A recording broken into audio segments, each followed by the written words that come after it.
welcome back to the Raw Food Muscle. I'm your host Santiago, and today we're at my local nursery, and today we're going to be checking out all the cool goodies you can get in your own home.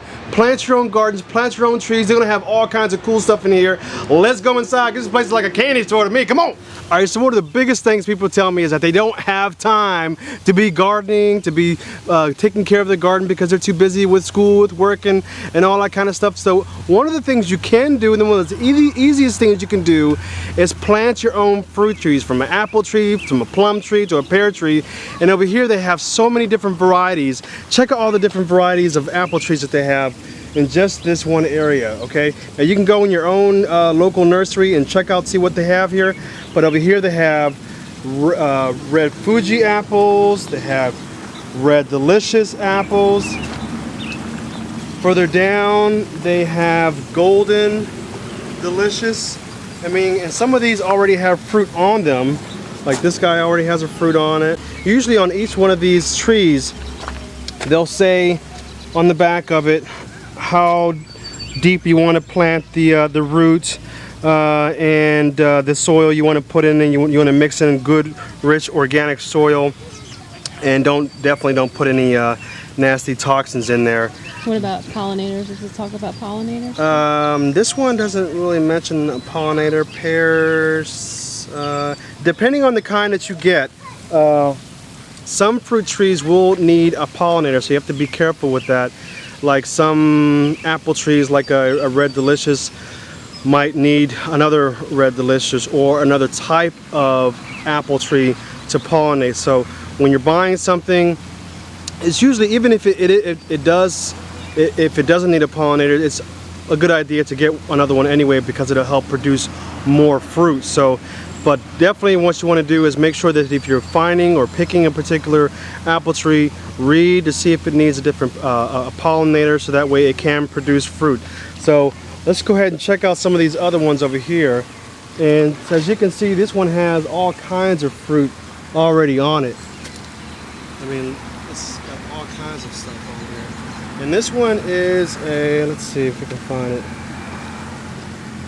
This one is an Asian pear, and that's actually a dwarf.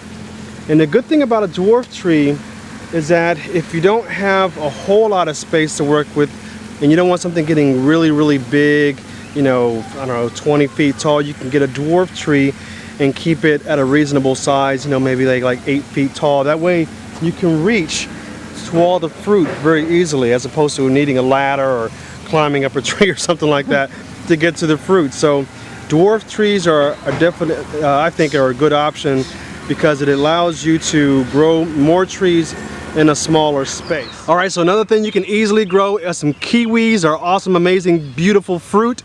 And the one thing with kiwis is that you want to definitely pick a female and a male plant, because if you don't pick them both, then they won't fruit. So you definitely be careful. Make sure you pick a female and a male. But look how beautiful these things are.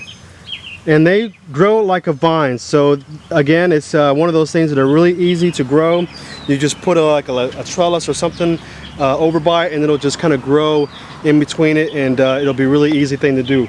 Over here we have some figs, and figs is one of my favorite fruit. And if you're planting a fig, then there's all different types of figs that you can get.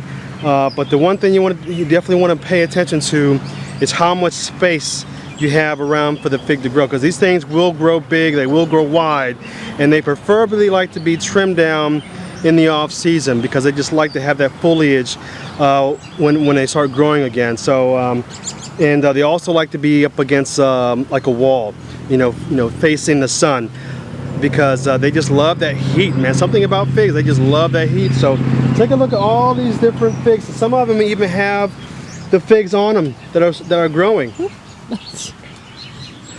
Not sure if you can see that. Can you see that? Yeah, I can see it. Okay. Kind of crazy on this. So yeah, man, this is I found some grapes too. Look at these amazing grapes. Oh wow. Yep. Check these out, guys. Look at that. Isn't that cool? Let me see what kind of grape this is. This is a Concord. So those are like the jelly. the jelly kind of grapes, which, hey, is still good. But look how you can grow them up against a fence like that. You can grow them up in arbor. You can do all kinds of cool stuff. So let's go see what else they got. All right, guys, so check out these miniature trees. These are miniature peach trees, and look how small they are. Now, I think it'll get maybe probably a foot taller, but that is it. I mean, this is probably going to be at the tallest, 4 feet tall. And it's got all kinds of peaches already growing on this thing, which is so cool. So again, another option for anybody out there who doesn't want to have too much of a big tree. That's an option, a perfect option for you guys to grow something in your own land that's not going to get big, that's not going to get huge, and you can easily maintain it. So man, they got all kinds of cool stuff over here. Okay guys, another great option to grow fruit is growing your own pomegranates, man. Check this out.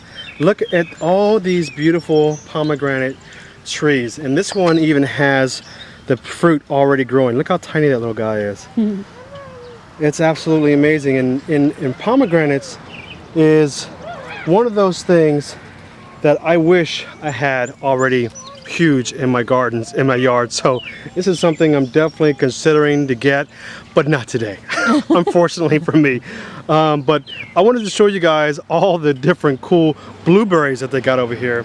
Now with blueberries, I mean, just look at all these blueberries.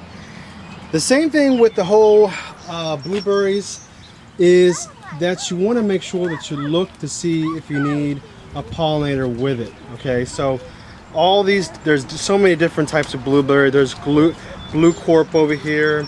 They have tip blue over here. They have blue crop. I'm sorry, but the bottom line is that you wanted to make sure that whatever one you decide on buying is that you get something, if it needs a pollinator, that you either get 2 of them or you get something that's going to be a good pollinator with it. And look at these are called pink lemonade blueberries. oh wow, that How is cool so is that? cool. Man, these are really cool. I've never seen these before. This must be a new variety that they just put in here. But man, so many things to grow, guys. So many different options. It's overwhelming. So if you're one of those that are, you know, just a little bit concerned about taking care of a garden and just having to constantly look over it, you know, definitely one thing you can do is have a fruit tree, a blueberry bush, a raspberry bush. All these different things are going to be much more easier to maintain, and you don't have to just worry about, you know, doing a whole lot of the maintenance that you have to usually do with the weeding and all that kind of stuff. And so you don't have to replant them every year, like a exactly, yeah, you don't have to seed them, you don't have to like, you know, start them. It's boom, you buy it, the plant's there, you put them in the ground, you just water it, and that's all you do. But you do have to water it, folks. Let's try to remember that. Everyone keeps telling me, oh, I forgot to water my plants. You got to water your plants. That's the #1 thing you got to remember, guys.